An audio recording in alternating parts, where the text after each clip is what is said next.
విజయోత్సవ కార్యక్రమానికి చేసిన గ్రామ ప్రజలందరికీ హృదయపూర్వక నమస్కారాలు.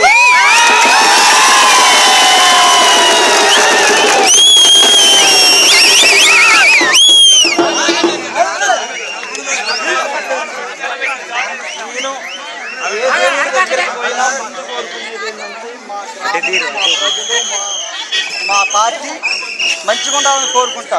ఎందుకంటే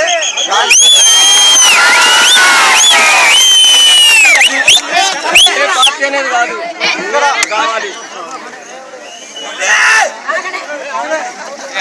ఈనాడు జరిగిన గ్రామ పంచాయతీ ఎన్నికల్లో అత్యంత ప్రతిష్టాత్మకంగా జరిగిన ఎన్నికల్లో నన్ను మీరు అత్యధికంగా మెజారిటీతో గెలిపించినందుకు మీ అందరికీ హృదయపూర్వక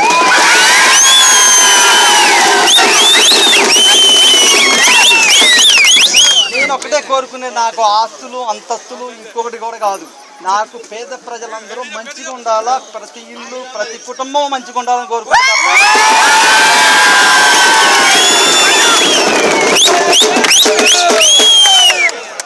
నేను సుమారు ఒక వారం 10 రోజుల్లో నోటిఫికేషన్ వస్తుందనంగా ఇక్కడ నాయకులు, సిపిఎం నాయకులు, నాతో పనిచేయించుకునే వాళ్ళు, నేను ఏంటంటే మన వాళ్ళు కూడా చాలా మంది అంటారు, మీరు అసలు వాళ్ళకి పని చేయటం ఏంటంటే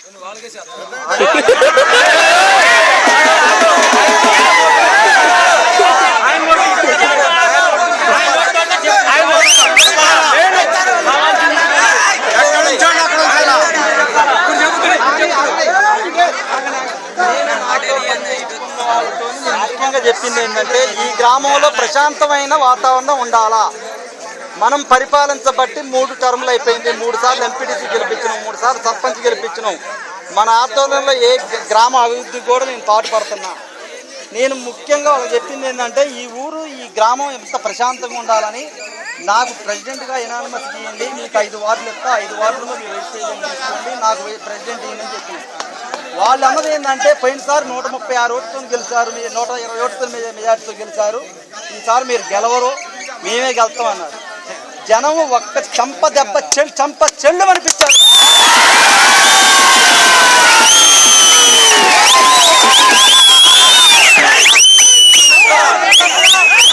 ఇక్కడ జరిగింది.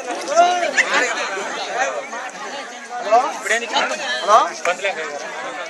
ఏంటంటే ఎవరు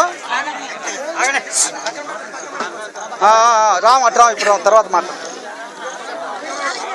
అయితే నేను ముందు చెప్పేది ఏంటంటే ఈ గ్రామంలో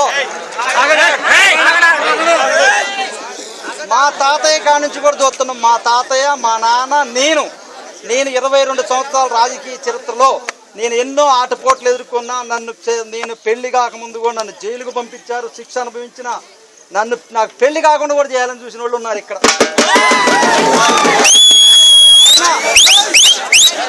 అయినా మొక్కవోని ధైర్యంతో నేను అనుకుంది ఒకటే, నేను ఈ గ్రామంలో పుట్టిన, ఈ గ్రామంలో పెరుగుతున్నా, నాకు ఒకటే కోరిక, నేను ప్రజలకు, పేద ప్రజలు కానీ ప్రజలకు, గ్రామానికి సేవ చేయాలని కోరుకుతున్నాను తప్ప దేశలేను.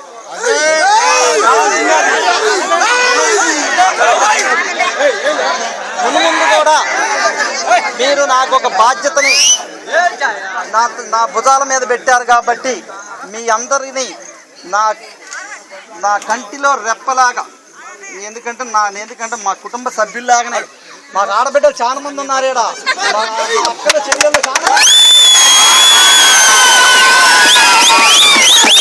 ఆడబిడ్డలే. ఎందుకంటే నేను నిన్న కూడా చెప్పిన, మా ఆడబిడ్డలే అని చెప్పిన. మా అక్కలు ఉన్నారు బీసీ కాలనీ, 139 ఓట్లు, 154 ఓట్లకి 139 ఓట్లు పడ్డాయి.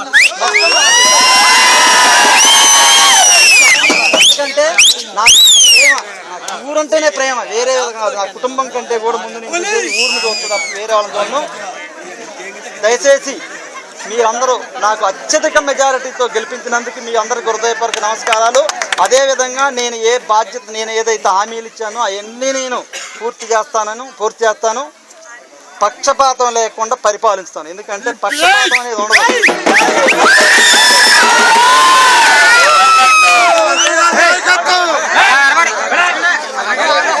ఒక నాయకుడు ఏమంటాడంటే, నాకు ఆయన గురించి రాయాలంటే ఒక బుక్ తయారు చేయాలట, 20 పేజీలు బుక్ తయారు చేస్తాడట. నా గురించి రాయాలంటే ఒక బుక్ తయారు చేయాలి. ఆ నాయకుడికి ఇవాళ ఎన్ని వార్డులు వచ్చినాయో చూడాలి. జనం చక్కటి తీర్పిచ్చారు. 2 వార్డులకి పరిమితం, 2 వార్డులు కూడా మనం చేసిన తప్పే అది. 5 వార్డులకి పరిమితం అయ్యారు. ఎందుకు ఆ పరిస్థితి ఎందుకు తెచ్చుకున్నారు? 3 సార్లు కూడా వైస్ ప్రెసిడెంట్ దిక్కులేని పరిస్థితి అయిపోయింది వాళ్ళ పరిస్థితి. ప్రజల మధ్యలో ఉండి పనిచేసే వాడికి ఏనాడైనా గుర్తింపు ఉంటుంది. అదే నాకు ఇచ్చిన మీరు గుర్తింపు. నేను మీ అందరికి హామీ ఇస్తున్నాను. మీకు నేను ఎప్పుడు అందుబాటులో ఉండి మీ ఎల్లవేళ్ళ మన ఏ గ్రామంలో ఏ సమస్య వచ్చినా మీకు ముందుండి పనిచేస్తానని కోరుకుంటాను. సెలవు తీసుకున్నాను.